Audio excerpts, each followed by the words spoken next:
ശബരിമലയിൽ നടന്നതിന് വലിയ ശിക്ഷ ഏറ്റുവാങ്ങേണ്ടി വരുമെന്ന് കേന്ദ്രമന്ത്രി സുരേഷ് ഗോപിയുടെ മുന്നറിയിപ്പ്.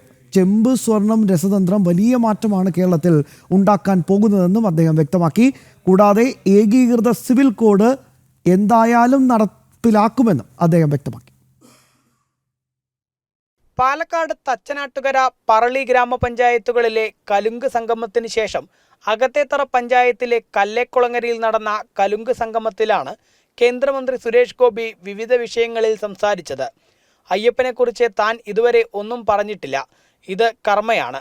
ശബരിമലയിൽ നടന്നതിന് വലിയ ശിക്ഷ ഏറ്റുവാങ്ങേണ്ടി വരുമെന്നും ചെമ്പ്, സ്വർണം, രസതന്ത്രം വലിയ മാറ്റമാണ് കേരളത്തിൽ ഉണ്ടാക്കാൻ പോകുന്നത് എന്നും അദ്ദേഹം പറഞ്ഞു. സ്വന്തം പേഴ്സണലായിട്ടുള്ള കാര്യങ്ങൾ ചെയ്താൽ പോലും ഉടനെ അതിലെ ചെമ്പെത്ര, ഭഗവാന്റെ ചെമ്പിന് കണക്കെടുക്കട്ടെ, സ്വർണത്തിന് അവർക്ക് കണക്കെടുക്കാൻ ഒക്കത്തില്ല. അത് പുതിയ നൊബേൽ സമ്മാനത്തിനുള്ള രസതന്ത്രമായി കേരളത്തിലെ തിരുവിതാംകൂർ ദേവസ്വം ബോർഡും അവരെ നിയന്ത്രിക്കുന്ന മന്ത്രിയും അവരുടെ സർക്കാരും പുതിയ രസതന്ത്രമാണ് കുറിച്ചിരിക്കുന്നത്. നൊബേൽ സമ്മാനം കിട്ടിയാൽ അതായിരിക്കും ഏറ്റവും വലിയ അവഹേളനം. രാജ്യത്ത് തുല്യത വരേണ്ടത് ഏകീകൃത സിവിൽ കോഡിലൂടെയാണ്. സിവിൽ കോഡ് ഉടൻ വരും എന്നാണ് അമിത്ഷാ പറഞ്ഞിട്ടുള്ളത്. അത് കേരളത്തിൽ നടപ്പാക്കില്ല എന്നത് പള്ളിയിൽ പോയി പറഞ്ഞാൽ മതിയെന്നും അദ്ദേഹം വിമർശിച്ചു. മറ്റ് ക്രെഡൻഷ്യൽസ് ഒന്നും ഞാൻ പറയുന്നില്ല.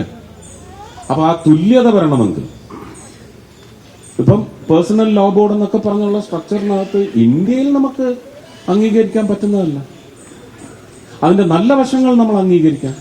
അത് സ്വാംശീകരിച്ചുകൊണ്ട് തന്നെ ഒരു ഏകീകൃത സിവിൽ കോഡ് വരേണ്ടത് ആവശ്യമാണ്. അത് വരും എന്ന് അമിത്ഷാ കഴിഞ്ഞ സെഷനിൽ വാഗ്ദാനം ചെയ്തു കഴിഞ്ഞു. കൊച്ചി മെട്രോ പാലക്കാട് വഴി കോയമ്പത്തൂരിലേക്ക് നീട്ടണം. കേരളം സ്ഥലം ഏറ്റെടുത്ത് നൽകാത്തതിനാലാണ് റെയിൽവേ വികസനം നടക്കാത്തത് എന്നും അദ്ദേഹം വ്യക്തമാക്കി. ജനം, പാലക്കാട്.